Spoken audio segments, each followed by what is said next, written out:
राजस्थान नागपुरी के YouTube channel में आपका स्वागत है। कक्षा 10 विषय गणित अध्याय 3 दो चर वाले रैखिक समीकरण युग्म। ये जो है पेज नंबर आपके पुस्तक के पेज नंबर 55 में है। प्रश्न दूसरा देख रहे हैं। आपको मैं प्रश्न दूसरे के आधार पर कौन कौन से प्रश्न आपसे बनेंगे मैं आपको पहले ही बता देता हूँ। प्रश्न दूसरे के आधार पर आपके प्रश्न तीसरे भी बन जाएंगे और प्रश्न चौथा भी बन जाएगा। प्रश्न चौथा बनाने के लिए क्या करना पड़ेगा, इसके पहले हमने प्रश्न एक जो है इसका हमने बता दिया है आपको कैसे बनाना है। तो प्रश्न दूसरा आप समझ लीजिए, दूसरे के आधार पर तीसरे भी बन जाएगा और आपसे चौथा भी बन जाएगा। चौथे को बनाने के लिए आपको मदद लेने के लिए आपको प्रश्न एक में रिपीट करना, प्रश्न एक को आपको रिपीट करना पड़ेगा तो आपको समझ में आ जाएगा। यदि आप मेरे चैनल में नए हो तो आप सब्सक्राइब करने में देरी ना करें, सब्सक्राइब करके बेल आइकन क्लिक करें, साथ में ऑल को भी क्लिक करें। चलिए अब देखिए यहाँ पर प्रश्न क्या है कि अनुपातों A1/A2, B1/B2 और C1/C2 की तुलना कर ज्ञात कीजिए कि निम्न समीकरण युग्म द्वारा निरूपित रेखाएं एक बिंदु पर प्रतिच्छेद करती है अथवा समांतर है अथवा समपाती है, ये बताना है। तो हमारे पास में सबसे पहले दिए गए समीकरण क्या है? दिए गए समीकरण पहला है 5x - 4y धन 8 बराबर 0, 7x धन 6y माइनस 9 बराबर 0। दिए गए समीकरण क्या है यहाँ लिखिए, आप हल करते हैं। दिए गए, ये देखिए आपके पास में समीकरण क्या है। समीकरण दिए गए समीकरण है क्या है? 5x ऋण 4y धन 8 बराबर 0, इसको समीकरण 1 दे दिए। और क्या है? 7x धन 6y ऋण 9 बराबर 0, इसको हमने समीकरण नंबर क्या दे दिए? 2 दे दिए। ठीक है ना, हमने क्या दिए? समीकरण 2 दे दिए। अब हम क्या करेंगे? समीकरण 1 और 2 की तुलना किससे करेंगे? देखिए यहाँ पर ये समीकरण 1 व 2 की तुलना A1x plus B1y plus C1 equal to 0, A2x plus B2y plus C2 equal to 0 से करने पर हम क्या करेंगे? इन दोनों समीकरण की तुलना इनसे करेंगे। अब यहाँ पर जब तुलना करते हैं तो देखिए यहाँ पर A1 क्या है? x का गुणांक है, यहाँ पर x का गुणांक 5 है, तो यहाँ पर क्लियर है। इसलिए देखेंगे यहाँ पर A1 का मान निकाल लेते हैं। A1 का मान 5 है, B1 का मान क्या है? -4 है, C1 का मान कितना है? 8 है, A2 का मान कितना है? 7 है, B2 का मान कितना है? 6 है और C2 का मान क्या है? -9। ठीक है, हमने A1, B1, C1, A2, B2 और C2 का मान निकाल लिए। अब यहाँ देखते हैं, चूंकि आप देखिए यहाँ पर क्या है, क्योंकि A1/A2 इक्वल टू 5/7 है और B1/B2 इक्वल टू क्या है? ये है 4/ क्या है? 6, -4 है, -4/6 है। इसको सरल करेंगे, दोनों का जो है दोनों 2 से डिवाइड हो रहे हैं तो 2 से गुना करेंगे, 2 से भाग देंगे, 4 2 दूनी 4 और ये कितने बार? 3 बार। तो इसको सरलता रूप में लिख सकते हैं, 2/3 लिख सकते हैं। अब आप देख रहे होंगे कि यहाँ पर A1/A2 5/7 है और B1/B2 क्या है? -2/3 है। तो आप देख रहे होंगे कि A1/A2 और B1/B2 बराबर है क्या? नहीं है। क्या लिखेंगे? चूंकि A1/A2 इक्वल नॉट B1/B2, या हम इसको ऐसा लिख सकते हैं कि 5/7 जो है ये ऋण 2/3 के बराबर नहीं है। अब आपको देखना है कि हमारे पास में क्या है, हमको बताना है कि रेखाएं प्रतिच्छेद करती है, समांतर है या समपाती है। तो मैं आपको बता देना चाहता हूं कि किस स्थिति में रेखाएं समपाती है, समांतर है और प्रतिच्छेद करेगी। यदि A1/A2 इक्वल नॉट B1/B2 है, इसका मतलब है कि अतः रेखाएं एक दूसरे को एक बिंदु पर क्या करेगी? प्रतिच्छेद करेगी। लिख दीजिए, अतः रेखाएं एक बिंदु पर एक दूसरे को क्या करेगी? प्रतिच्छेद करेगी, प्रतिच्छेद करती है। और साथ में यहाँ पूछा नहीं है की जो है प्रतिच्छेद करती है। अब हमको ये भी बता देते हैं साथ में कि यदि प्रतिच्छेद करेगी तो रैखिक युग्म का समीकरण कैसा होगा।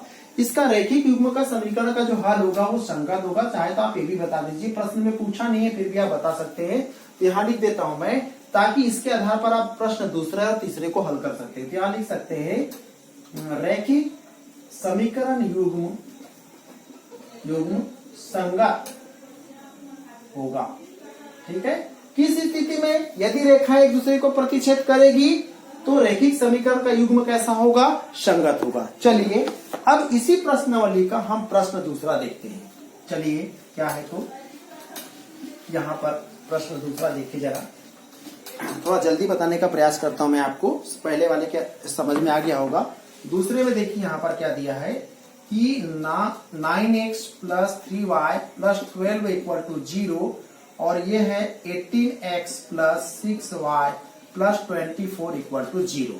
ठीक है, आपके पास में दिए गए समीकरण क्या है, इसको हल करेंगे तो आपको एक बार लिखना है कि दिए गए समीकरण है करके। जब भी आप परीक्षा में हल करते हैं तो आपको एक विशेष ध्यान रखना है कि आपको जो दिया रहता है आपको जरूर लिखना चाहिए। तो आप दिया है करके लिख दीजिए, आपको क्या है दिया गया समीकरण है। ठीक है, क्या है 9x plus 3y plus 12 equal to 0, समीकरण नंबर 1 दे दीजिए। ये हो जाएगा 18x plus 6y plus 24 equal to 0। ये समीकरण नंबर आपका 2 हो गया। ठीक है, अब हम यहाँ पर क्या करेंगे, समीकरण 1 और 2 की तुलना किससे करेंगे, a1x plus b1y plus c1 equal to 0 और a2x plus b2y plus c2 equal to 0 से तुलना करेंगे। तुलना करने पर आप क्या देख रहे हैं, यहाँ पर क्लियर है a1 का मान क्या है, यहाँ पर देखिए a1 का मान 9 है, b1 का मान क्या है 3 है, c1 का मान क्या है 12 है, a2 का मान क्या है 18 है, b2 का मान क्या है 6 है और c2 का मान क्या है 24 है। अब यहाँ आपको देखना है, चलिए हम निकालते हैं, मान निकालते हैं। a1 अपॉन a2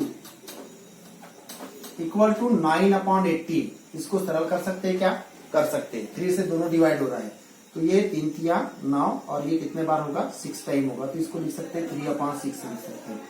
और इसको और सरल करना है तो ये कितना हो जाएगा 1 अपॉन 6 हो जाएगा। ठीक है, b1 अपॉन b2 करके देख लेते हैं। चलिए b1 अपॉन b2 में 3 अपॉन 6 है, इसको कीजिए, क्या होगा 1 अपॉन 2 होगा। इस बार यहाँ पर लिखने में त्रुटि हो गई है, यहाँ पर 2 आएगा। चलिए फिर यहाँ पर c1 अपॉन c2 देखते हैं, तो c1 अपॉन c2 क्या मिलेगा आपको, ये c1 अपॉन c2 होगा। ये है आपका 12 अपॉन 24 है, 12 अपॉन 24। ये कितने बार कटेगा 2 टाइम होगा, ये 1 होगा 2 होगा, तो यहाँ पर भी 1 अपॉन 2 मिला। अब आप देख रहे होंगे आपको सभी जगह यहाँ इसलिए क्या हो जाएगा a1 upon a2 equal to क्या होगा b1 upon b2 equal to क्या होगा c1 upon c2 equal to 1 upon 2। इन सभी के मान क्या है बराबर है और सबके मान क्या है 1/2 है। अब आप देख रहे होंगे सबका मान 1/2 है और सभी मान आपस में बराबर है। तो ऐसी स्थिति में क्या है, कंडीशन कौन सा फॉलो होगा कि पहले में हमने कहा था कि a1 upon a2 equal not b1 upon b2 हो तो रेखा एक दूसरे को प्रतिच्छेद करती है, परंतु हम देख रहे हैं कि यहाँ पर a1 upon a2 equal to b1 upon b2 equal to c1 upon c2। इसका मतलब क्या है, रेखाएं जो है परस्पर संपाती है। अतः क्या लिखेंगे, अतः रेखाएं परस्पर संपाती है। क्या है, संपाती है। संपाती का मतलब होता है कि एक दूसरे को पूर्ण रूप से ढक लेना। अगर रेखाएं संपाती है, यहां नहीं पूछा गया है, तो ऐसी स्थिति में रैखिक युग्म जो समीकरण का युग्म है उसका हल क्या संगत होगा क्या असंगत होगा, ये भी आपको क्लियर कर देता हूं। तो यदि रेखाएं जो है संपाती है, ऐसी स्थिति में समीकरण का युग्म कैसा होगा, संगत होगा। रैखिक समीकरण युग्म संगत है। क्या है, संगत है। चलिए समझ में आ गया होगा। तीसरा देखते हैं, इसका प्रश्न तीसरा क्या है, थोड़ा जल्दी करते हैं। प्रश्न तीसरा देखिए,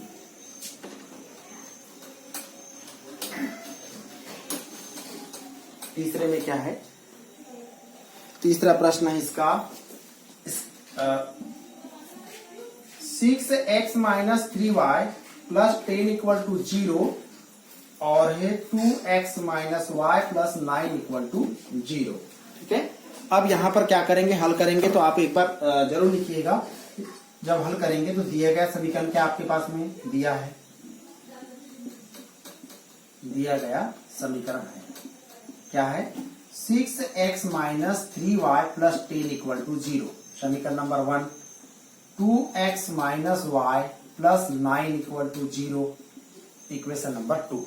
यहां कंपेयर किससे करेंगे, समीकरण 1 और 2 की तुलना किससे करेंगे, a1x plus b1y plus c1 equal to 0 और तुलना करेंगे a2x plus b2y plus c2 equal to 0। यहां आप क्या देख रहे हैं तुलना करने पर, यहां जब आप देखेंगे तो a1 का मान 6 है, b1 का मान -3 है और c1 का मान 10 है, a2 का मान क्या है 2 है, b2 का मान क्या है -1 है, गुणांक के रूप में यहाँ पर 1 है और यहाँ पर c2 का मान क्या है 9 है। चलिए मान निकाले a1 अपॉन a2 क्या होगा 6 अपॉन 2 होगा, 2 से 6 क्या होगा डिवाइड होगा, कितने टाइम होगा 3 टाइम होगा, तो यहाँ पर 3 मिलेगा आपको।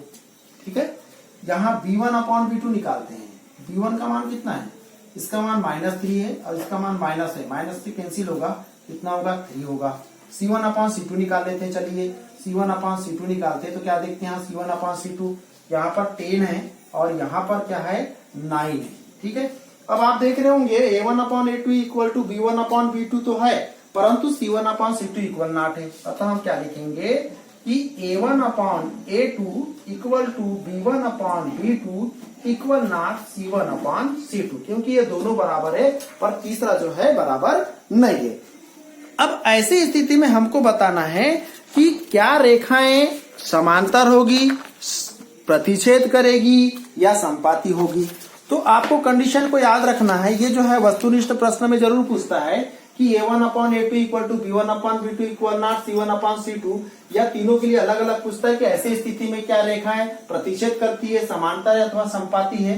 तो हमने देखा था 2 तो 1 प्रतिच्छेद करती है, पहले a1 upon a2 equal not b1 upon b2 में, संपाती में तीनों इक्वल थे। और अब यहाँ पर क्या है कि समांतर, देखिए ऐसे कंडीशन में समांतर वाली बात आती है, हम लिखेंगे अतः रेखाएं क्या है, रेखाएं एक समांतर है, क्या है रेखाएं समांतर है। अब यहाँ पर हमको ये देखना पड़ेगा कि रेखाएं समांतर है तो रेखिक युग्म का समीकरण क्या संगत होगा या असंगत होगा। तो ऐसी स्थिति में यहां लिखेंगे रैखिक युग्म समीकरण कैसा होगा, असंगत होगा। कैसा होगा, असंगत होगा।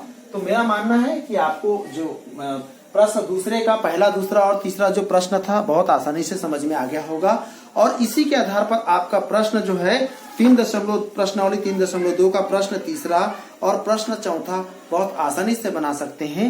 यदि वीडियो अच्छा लगे तो आप अपने दोस्तों को जरूर शेयर करें और सब्सक्राइब करके बेल आइकन क्लिक करें और ऑल को भी क्लिक करें।